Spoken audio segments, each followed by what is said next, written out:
It's the Slam Dunk. So the media now rank below politicians in the survey that asked, who do you trust? Well, not us. It means no one sits below the media now. It's been a spectacular fall. And the media, I'm almost like talking about them now, they only have themselves to blame. Tonight I'll show you what I mean. Trust is so hard earned and so easy lost, you know. Let me give you a couple of examples. It's open shooting season right now, isn't it, on David Seymour. For the failure of the school lunch program, which now you're seeing lunches made in Australia and taken all the way into places like Nuhaka. I mean, it's ridiculous. Anyway, it's easy to gang up on Seymour because, well, all the media are on the same page. It's the gift that keeps on giving. No one now wants to be seen to be breaking ranks from the pack, and it's all on against Seymour. Remember also that the teacher unions and the Labour Party are tight. So suddenly media are getting this incredible access to the schools and to the kids whining about, they can't taste this free lunch. And previous requests to get into schools and things like that, not to show kids' faces, have not even been mentioned. Suddenly schools and teachers are really cooperative because the target is Seymour, you see, and ACT and his charter schools, which the unions hate. So this is payback. The teachers are turning on the sob stories and welcoming all the media in. Go for it. Do what you like. Take Nuhaka School, where I've never seen a bunch of kids, no doubt egged on by their teachers, to be so ungrateful for a free lunch that's put in front of them. It's rude. The response is rude. How were you brought up? It's not only rude. Now have a look at this. Now they're forced to make their own lunch. There's a solution right there. It can be done. So these teachers and kids come across as being really ungrateful. I'd cut this program tonight. Stop it tonight because the ungratefulness. The kids are apparently starving, says the teacher. Yeah. Hungry? No, they're not kids who are genuinely starving. Kids who are genuinely starving do not throw out food into buckets, then on into the pigs' mouths.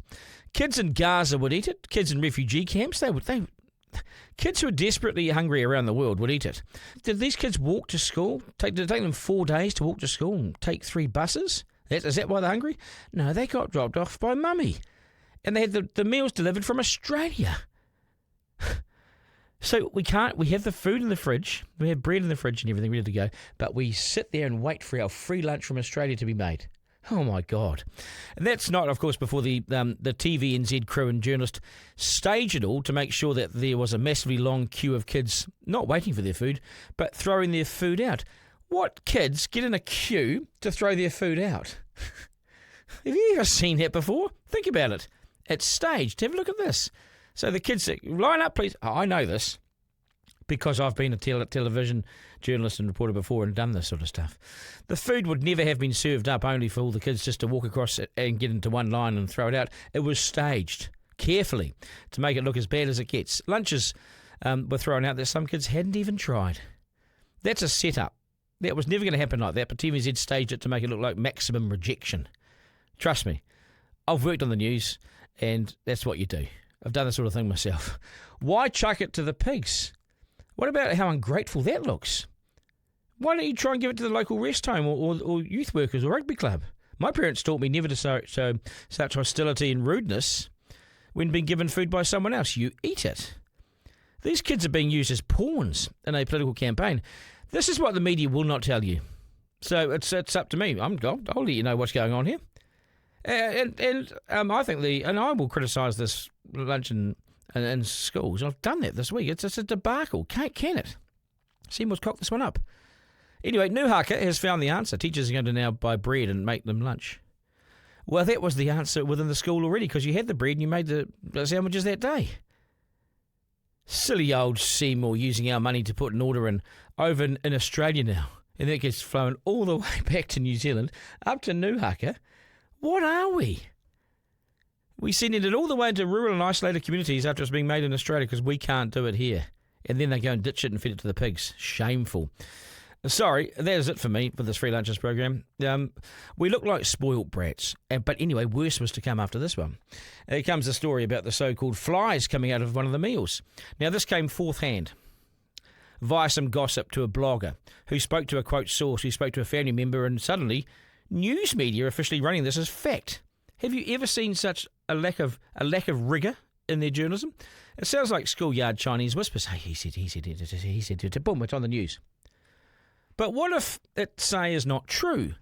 Because the uncomfortable truth, for those who ran the story, in this ankle. The meals were heated in an oven for 25 minutes. The flies would not survive. You wouldn't go, as a fly, you wouldn't go into an oven for 25 minutes and then come out and go, here I am. No. Was this Chinese whispers or loose gossip reported as fact? Sadly, it ran as fact. Damage done. Where were the searching questions like, why don't you ask parents to make sure the kids are being fed coming to school with lunch? Well, what's happening in the community? Ask some wider questions. They're not interested. Whose job is it to feed kids? Isn't it rude to throw it out? Shouldn't have gone to someone else in need? These are the questions that you could be asking the school. Well, teachers. Teachers there was no journalistic rigor at all. It was a story written in the car on the way up.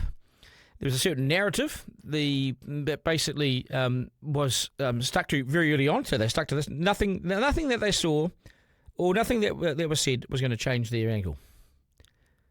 Nothing. The media's not reading the room on this. The media need to be humble and approach stories with open minds and seek further voices and new voices.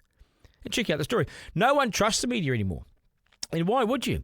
When the people of this country are being served up a diet of crap, not just in schools, but in the media as well. I think it's shameful, some of that stuff. Editor-in-Chief with Duncan Garner.